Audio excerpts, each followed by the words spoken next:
लोकसभा च बेभरोसगी मते ते चर्चा जारी। कांग्रेस दे पीएम मोदी नूं सिद्धे सवाल। प्रधानमंत्री नूं मणिपुर ते बोलण दे विच क्यों लगे 80 दिन, अज तक क्यों नहीं कीता दौरा। सूबे दे सीएम नूं क्यों नहीं कीता बर्खास्त। लोकसभा दे विच बीजेपी सांसद निशिकांत दुबे ने इंडिया गठजोड़ ते बोलिया हमला। क्या सारे एक दूजे दे नाल लड़ रहे अते ना रखिया है इंडिया। अपने बेटे नूं सैट करना चाहुंदे ने सोनिया गांधी। राज्यसभा दे विच दिल्ली सेवा बिल पास होने दे 24 घंटे के अंदर केजरीवाल कैबिनेट दे विच वड्डा फेरबदल। आतिशी नूं सेवा अते विजिलेंस विभाग की सौंपी जिम्मेवारी। पहला मंत्री सौरभ भारद्वाज कोल सन दोवें मंत्रालय।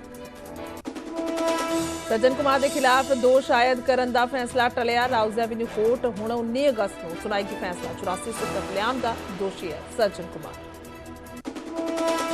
साबका डिप्टी सीएम ओपी सोनी के खिलाफ ईडी ने शुरू की जांच। विजिलेंस तो ओपी सोनी की जायदाद और बैंक खात्या की मंगी जानकारी। ईडी ने विजिलेंस तो एफआईआर दी कापियां भी मंगियां। अकाली दल प्रधान सुखबीर बादल की इस्त्री विंग दे नाल अहम बैठक जारी। मीटिंग पिछले दिनी कुछ महिला लीडरां ने विखाए सन बागी तेवर। हरगोबिंद कौर नूं इस्त्री अकाली दल प्रधान नियुक्त किए जाण ते जताया सी विरोध। पंजाब के हड़ प्रभावित इलाकों के दौरे ते केंद्र की टीम अज मोहाली पटियाला ते संगरूर का कर रहे दौरा। हड़ां दे नाल होए नुकसान का इकट्ठा कर रहे वेरवा। जीरकपुर च मुड़ चलिया नगर निगम का बुलडोजर। एयरफोर्स स्टेशन की कंध के 100 मीटर के दायरे में ढाईयां नाजायज उसारियां। करीब 66 इमारतां ते चलिया पीला पंजा।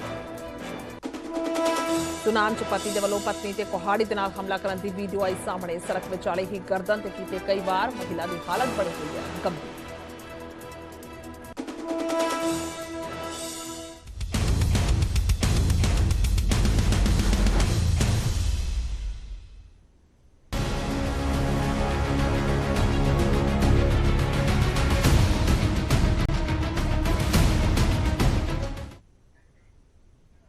सत श्री अकाल। न्यूज़ 18 पंजाब हरियाणा देख रहे सारे दर्शकों का स्वागत है। मैं तुहाडे नाल खुशरोज संधू। तो शुरुआत करते हैं बुलेटिन की। सब तो पहला लोकसभा दे विच बेभरोसगी मते ते चर्चा जारी है। पीएम अज तक मणिपुर क्यों नहीं गए। कांग्रेस ने सवाल किया है पीएम नूं मणिपुर ते बोलण दे विच 80 दिन क्यों लगे।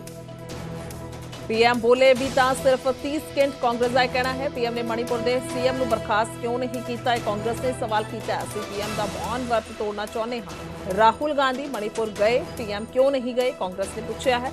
मणिपुर दे विच महिलावां बच्चे सब तो ज्यादा पीड़ित ने। भीड़ थाणियां ते हमला करके हथियार लुट के लै गई। ये भी उन्होंने कहा है। मणिपुर दे विच करीब 6 लाख हथियार लोगों के हत्थां दे विच ने।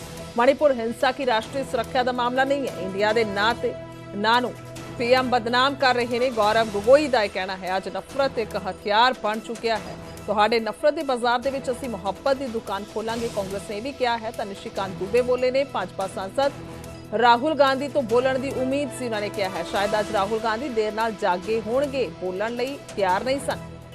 और सुप्रीम कोर्ट ने राहुल के केस के विच स्टे ऑर्डर दिता है। भी उन्होंने कहा है राहुल गांधी ओबीसी तो माफी क्यों मंगणगे। तो उन्होंने सवाल किए।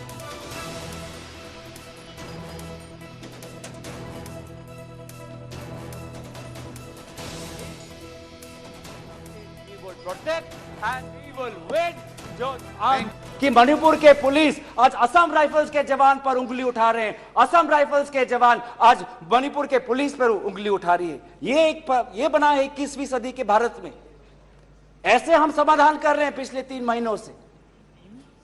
आज सुप्रीम कोर्ट ने जो जांच कमेटी बैठाई उससे साफ साफ साबित होता है कि सुप्रीम कोर्ट ने भी आज केंद्र सरकार और राज्य सरकार के जो काम है उसको स्वीकार नहीं किया है।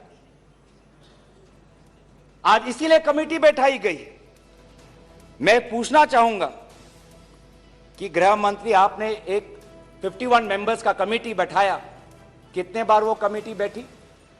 आप 3 दिन थे, आप वहां पे गए, 51 आपने एक पीस कमेटी बैठाई, अच्छी बात है, लेकिन वो कमेटी आज तक असफल रही।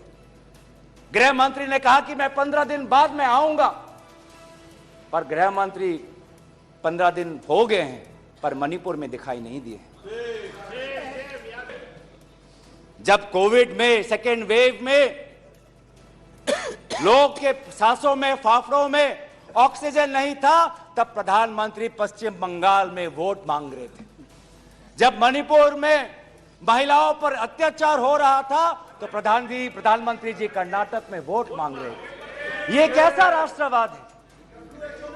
ये कैसा राष्ट्रवाद है जो देश से ऊपर अपने सत्ता को ज्यादा महत्व देता है? इस देश के इतिहास में हमने दूसरे प्रधानमंत्री भी देखे हैं। हमने ऐसे भी प्रधानमंत्री देखे हैं जिन्होंने उत्तर पूर्वांचल और भारत की संवेदना को समझा।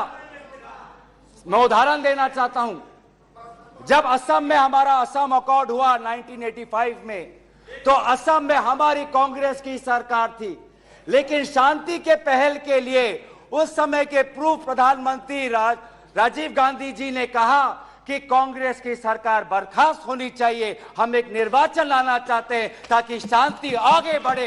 ये हमारा राष्ट्रवाद है कि दल से ऊपर हमारा देश, ये हमारा। मैं प्रधानमंत्री जी से तीन में हमारी याचना है। तीन हमारे याचना है। याचना एक कि वो सदन में आकर अपनी बात रखे, लोकसभा में आए और राज्यसभा में भी जाएं, लोकसभा में भी आए और राज्यसभा में भी जाए।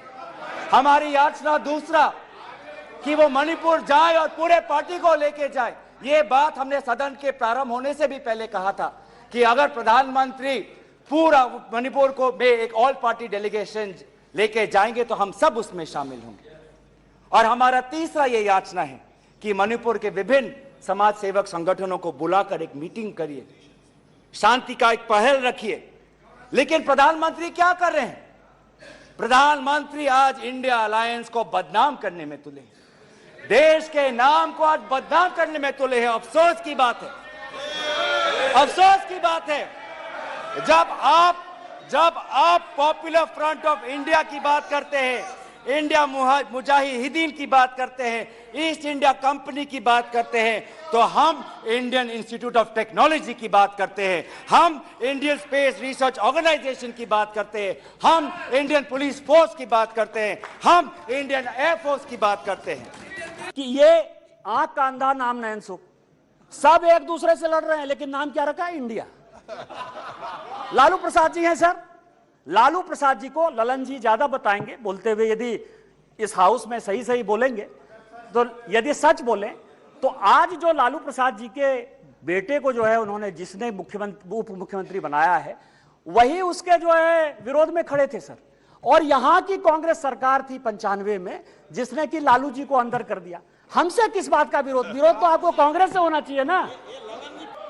मेरे प्रधानमंत्री एक बात कहते हैं कि ये अविश्वास प्रस्ताव नहीं है। प्रधानमंत्री जी कहते हैं कि ये अविश्वास प्रस्ताव नहीं है, ये अपोजिशन में विश्वास प्रस्ताव है कि कौन अपोजिशन में कौन किसके साथ है। जब माननीय प्रधानमंत्री जी ने यह कहा तो मैंने सोचना शुरू किया सर कि प्रधानमंत्री जी ये बात क्यों कर रहे हैं? हमारे खिलाफ अविश्वास प्रस्ताव है, लेकिन वो कह रहे हैं कि ये अपोजिशन वाले अपने विश्वास प्रस्ताव की बात कर रहे हैं और उसमें वो देखना चाहते हैं कि कौन दल सचमुच उनके साथ है। And I demand that just today after this, the chief minister must resign. How can you allow this?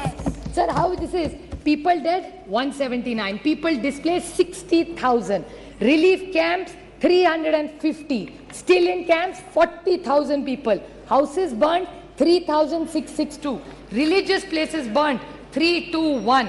Companies the companies of Central Force deployed, 161. And cases of rioting, murder, rape, 10,000 sir. 10,000 से ज़्यादा. Have we become so insensitive? So we want कि जो China के साथ unresolved issue है regarding the borders of the country 2 साल से sir इस पे खुले तौर पे सदन पे बात होनी चाहिए। एंड सर मौजूदा सरकार इन्फिल्ट्रेशन पे बात करती है कि माइग्रेंट्स आ गए हैं sir but the government can always work on the infiltration by controlling the borders sir.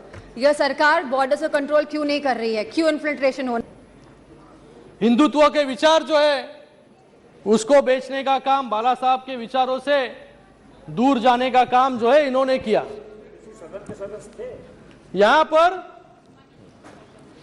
चुनाव के दरमियान एक यहां पर मुझे बाला साहब जी का जो कहते थे वो मैं यहां पर कहना चाहूंगा। मैं शिवसेना की कभी कांग्रेस नहीं होने दूंगा। अगर ऐसा हुआ तो मैं मेरी दुकान जो है यहां पर बंद कर दूंगा यहां पर। और वो कहते थे कि चुनाव में दरमियान आप एक दूसरे को गालियां देते रहते हैं और चुनाव के बाद गठबंधन करते हैं, तो लोगों के सामने किस मुंह से आप जाएंगे। ये बाला साहब कहते।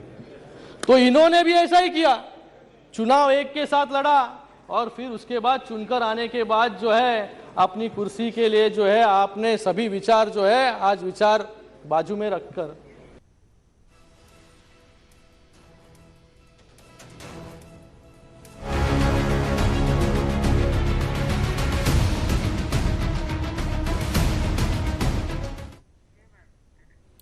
ਅੱਗੇ ਵਧਾਂਗੇ ਤਾਂ ਸਾਬਕਾ ਡਿਪਟੀ ਸੀਐਮ ਓਪੀ ਸੋਨੀ ਦੇ ਖਿਲਾਫ ਈਡੀ ਨੇ ਜਾਂਚ ਸ਼ੁਰੂ ਕੀਤੀ ਹੈ। ਵਿਜੀਲੈਂਸ ਤੋਂ ਸੋਨੀ ਦੀ ਜਾਇਦਾਦ ਦੀ ਜਾਣਕਾਰੀ ਮੰਗੀ ਗਈ ਹੈ। ਈਡੀ ਨੇ ਦੱਸਿਆ ਕਿ ਵਿਜੀਲੈਂਸ ਤੋਂ ਐਫਆਈਆਰ ਦੀਆਂ ਕਾਪੀਆਂ ਵੀ ਮੰਗੀਆਂ ਨੇ ਤਾਂ ਈਡੀ ਨੇ ਬੈਂਕ ਖਾਤਿਆਂ ਦੀ ਵੀ ਜਾਣਕਾਰੀ ਮੰਗੀ ਹੈ। ਸੋਨੀ ਤੇ ਆਮਦਨ ਤੋਂ ਵੱਧ ਜਾਇਦਾਦ ਦੇ ਇਲਜ਼ਾਮ ਨੇ ਤਾਂ ਹੁਣ ਈਡੀ ਦੇ ਵੱਲੋਂ ਵੀ ਜਾਂਚ ਕੀਤੀ ਜਾਏਗੀ। ਯਾਨੀ ਕਿ ਹੁਣ ਦੁੱਗਣੀ ਮੁਸੀਬਤ ਅਸੀਂ ਕਹਿ ਸਕਦੇ ਹਾਂ, ਚਿੰਤਾ ਜਿਹੜੀ ਹੈ ਉਹ ਵੱਧਦੀ ਹੋਈ ਨਜ਼ਰ ਆ ਰਹੀ ਹੈ ਓਪੀ ਸੋਨੀ ਦੀ ਸਾਬਕਾ ਡਿਪਟੀ ਸੀਐਮ ਦੀ। ਤਾਂ ਹੁਣ ਈਡੀ ਦੇ ਜਾਂਚ ਸ਼ੁਰੂ ਕੀਤੀ ਔਰ ਵਿਜੀਲੈਂਸ ਤੋਂ ਸਾਰੇ ਵੇਰਵੇ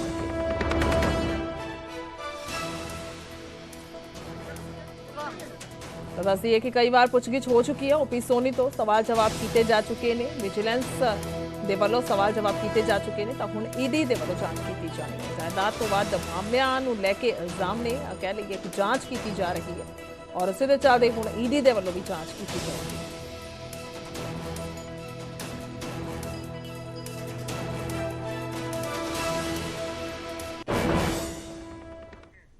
ਤਾਂ 84 ਸਿੱਖ ਵਿਰੋਧੀ ਦੰਗਿਆਂ ਦੇ ਨਾਲ ਜੁੜੀ ਵੱਡੀ ਖਬਰ ਹੈ। ਸੱਜਣ ਕੁਮਾਰ ਦੇ ਖਿਲਾਫ ਦੋਸ਼ ਆਇਦ ਕਰਨ ਦਾ ਫੈਸਲਾ ਟਲਿਆ ਹੈ। ਰਾਉਜ਼ ਐਵੀਨਿਊ ਕੋਰਟ ਦਾ ਫੈਸਲਾ ਟਲਿਆ ਹੈ। ਹੁਣ 19 ਅਗਸਤ ਨੂੰ ਦੱਸ ਦਈਏ ਕਿ ਕੋਰਟ ਫੈਸਲਾ ਸੁਣਾਏਗੀ।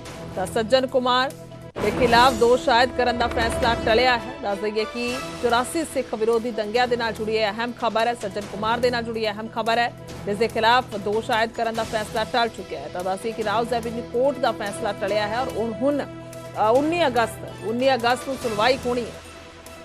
19 ਅਗਸਤ ਨੂੰ ਸੁਣਵਾਈ ਹੋਣੀ ਹੈ ਤਾਂ ਲਗਾਤਾਰ ਨਜ਼ਰਾਂ ਟਿਕੀਆਂ ਹੋਈਆਂ ਨੇ। ਪਿਛਲੇ ਦਿਨਾਂ 'ਚ ਜ਼ਿਕਰ ਕੀਤਾ ਜਾਵੇ ਤਾਂ ਜਗਦੀਸ਼ ਟਾਈਟਲਰ ਨੂੰ ਜੋ ਅਗਾਊਂ ਜ਼ਮਾਨਤ ਮਿਲੀ ਉਸ ਦਾ ਵੀ ਵਿਰੋਧ ਹੋਇਆ ਵੱਡੇ ਪੱਧਰ ਤੇ। ਜੋ ਦੰਗਾ ਪੀੜਤ ਨੇ ਉਹਨਾਂ ਦੇ ਵੱਲੋਂ ਕੋਰਟ ਦੇ ਬਾਹਰ ਆ ਕੇ ਵੱਡੇ ਪੱਧਰ ਤੇ ਪ੍ਰਦਰਸ਼ਨ ਕੀਤਾ ਗਿਆ ਹੈ ਔਰ ਉਹ ਵੀ ਇੰਤਜ਼ਾਰ ਦੇ ਵਿੱਚ ਬੈਠੇ ਨੇ। ਖਾਸ ਤੌਰ ਤੇ ਜੇਕਰ ਦੋਵੇਂ ਆਗੂਆਂ ਦਾ ਜ਼ਿਕਰ ਕੀਤਾ ਜਾਵੇ ਸੱਜਣ ਕੁਮਾਰ ਤੇ ਜਗਦੀਸ਼ ਟਾਈਟਲਰ ਤਾਂ ਜਗਦੀਸ਼ ਟਾਈਟਲਰ ਦਾ ਵਿਰੋਧ ਹੋਇਆ। ਉੱਥੇ ਹੀ ਹੁਣ ਖਬਰ ਸੱਜਣ ਕੁਮਾਰ ਦੇ ਨਾਲ ਜੁੜੀ ਹੈ ਜਿੱਥੇ ਦੋਸ਼ ਆਇਦ ਕਰਨ ਦਾ ਫੈਸਲਾ ਫਿਲਹਾਲ ਟਲਿਆ ਹੈ ਔਰ ਹੁਣ ਅਗਲੀ ਸੁਣਵਾਈ 19 ਅਗਸਤ ਨੂੰ ਹੋਵੇਗੀ।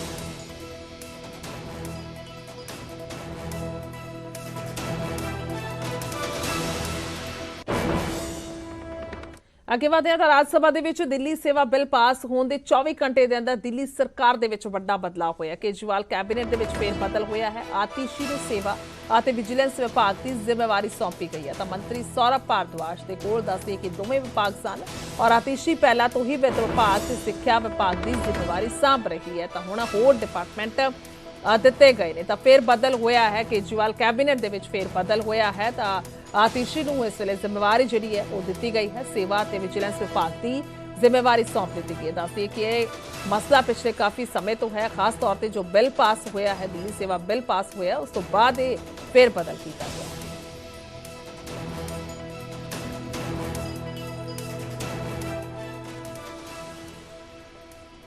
देखिए तो सीएम साहब का अधिकार है और ये विभाग काफ़ी जो है समस्या देने वाले विभाग रहे हैं। तो जहाँ भी जाएं अगर हमारे पास रहते तो भी अच्छा है और किसी और के पास जाए तो भी अच्छा है। ये दिल्ली में अब सर्विसेज बिल क्योंकि पास हो गया तो उससे जोड़ के इसको देखा जा सकता है क्योंकि आपने कहा समस्या देने वाले विभाग, मतलब ये वो विभाग हैं जिनके ऊपर खूब लड़ाई झगड़ा चल रहा है। तो मुख्यमंत्री जी अपने हिसाब से जो है कई चीज़ों को सोचते हैं, उनका प्रेरोगेटिव है, तो मुझे लगता है अच्छा ही होगा। मैं एक सप्ताह क्या 100 सप्ताह केजरीवाल साहब बेशर्म बनकर देश के अंदर भ्रम पैदा कर, देश की सबसे बड़ी पंचायत यानी लोकसभा ने बहुमत के साथ ये निर्णय लिया है, पास किया है। और कभी भूलना नहीं चाहिए केजरीवाल साहब जानते हैं लेकिन झूठ बोलते हैं। उन्हें भी पता है कि दिल्ली एक कैपिटल यूटी स्टेट है, यूटी है। पर केजरीवाल साहब झूठ बोलकर जनता में भ्रम पैदा करना है। क्या उन्हें चुनाव लड़ते समय पता नहीं था कि वो एक यूटी के मुख्यमंत्री या यूटी के विधायक के लिए चुनाव लड़ रहे हैं? और केजरीवाल साहब, आपसे पहले श्री मदन लाल खुराना, श्री साहब सिंह वर्मा, बहन सुषमा स्वराज, शीला दीक्षित जी 4 मुख्यमंत्री रहे हैं। कभी प्रश्न ही नहीं उठा, क्योंकि उन सबको मालूम था कि दिल्ली एक कैपिटल स्टेट है और 1952 से लेकर जितने भी अध्यादेश पारित हुए हैं सभी में स्पष्ट कहा गया है कि उनकी विधानसभा के अधिकारों पर भी निर्णय लेने का अधिकार देश की लोकसभा को है।